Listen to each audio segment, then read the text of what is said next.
Hey, I'm sitting here in Brisbane. A little bit of traffic noise. Sorry about that. But wanted to unwrap a little bit of life today. My sister's come into town, and I've been sitting having a coffee with her, and she's offered an appointment. So I thought while I'm waiting, I'm going to make a little video. And I was thinking about, I'm middle age, middle age love. I mean, it's funny, just coming from my background and where I am now. I wanted to open up a little bit of a different way, something that I've discovered, and I think it's possible, and I'm actually living to find out if it is. And I have found, and please don't go howling upset and think I'm a world's expert in love. This is from my perspective, my heart, what I feel.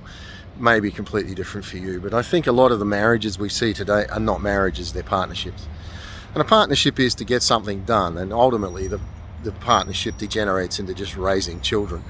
So, I'll hang around till the kids are done, and then we'll divorce and move on.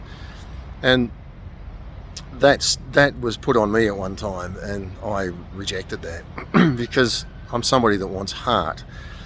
And I think, unfortunately, I'm going to talk from a male perspective, all right? So you women all think I'm going to be judgmental on women. I'm not. I'm just talking from a male's perspective on what I've discovered.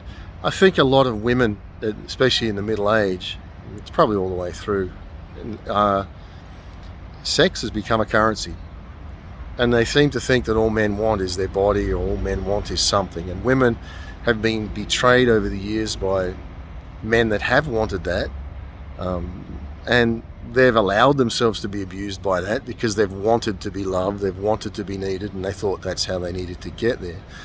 And ultimately the betrayal of that has, I believe, caused women to take control, and it starts to become, I want a man, and it becomes a partnership. They're looking at a checklist. Does he have enough money? Is he this? Is he kind? Is he handsome? Is he And so, and then they're wondering why they can't connect. And as men, I think often they look at women as an object. Is she beautiful enough? Does she meet my needs? Same sort of thing. But again, I'm going from a man's perspective, talking about women here. And what I've found, which is kind of heartbreaking in one way, is some of my experiences. I remember with a couple of years ago, a woman that I met and went for a walk with, and she immediately after the first walk, we got on really well, but she elevated it to, "You want me?" I'm like, "I don't even know you." But she's like, no, you want me, and she wouldn't let up. And I was like, you know what? I don't. That's not why I'm here. But I didn't want to insult her. So I'm like, but if that's supposed to be, it'll be. But that's not why I'm here. And she, of course, was, "I knew it." And boom, "Don't ever speak to me again." Oh, sorry.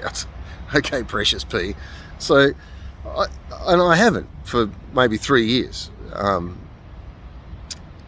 Wasn't in love with a woman. I was just wanting to take a journey. And I think even recently, some of those things surface. And often I think with women, I've found is where I've got to in life, I don't want to be used. I spent a lifetime with an expectation being put on me. Maybe I put that on myself. I felt like I had to provide, I had to do this. And of course I want to do that, but I want to do it out of love. And so it became probably, to a large degree, a partnership where we were doing things to get things done. Whereas I see now that a marriage can and should be a movement of the heart. Now that can be very idealistic, where you look and say, "Oh, is that even possible?" Because things have to get done. You know what I'm discovering? When somebody wants you for your heart, anything's possible. Anything's possible. You can live under a tree and it'll feel like you're in a mansion. Not that you would. And I've sort of pulled back in some ways from some relationships that I've had, friends and female. One of them was because I wanted to be of no value. They don't know potentially some of the things around my life, held those guarded. Because I wanted to see, when I have no value, what am I worth to you? And I got bit. I've got plenty of bite marks in my. I joke about I've got bite marks in my rear end from women that have been whack.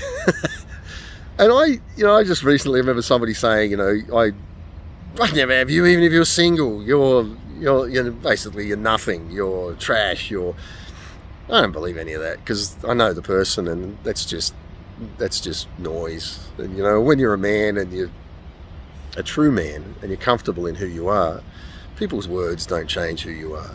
That being said, you have to respect it. When they said don't message me again, well, I have to respect that. I can't go beyond that. But I still don't believe it's their heart.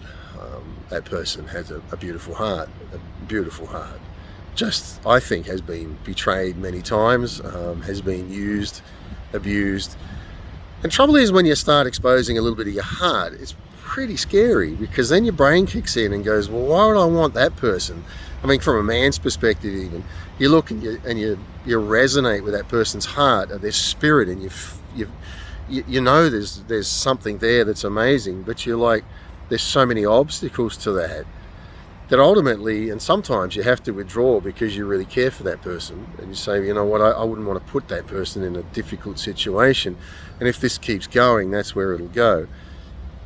And so out of a love of the heart, because you think about it, true love is not saying I want and I'll do anything to get. I don't believe that's worldly love. The Bible says it this way: greater love has no man than he lays down his life for a friend. And that can be pretty hard. It can be pretty hard. And I've lived that. I've lived it fairly currently, where you lay your life down for a friend, and they may not even know you've done that. They could take that personal and think that you don't like them, or you're angry at them, or whatever. And you can't go and fix that, because if you try to fix that, you're actually creating the very problem why you walked away.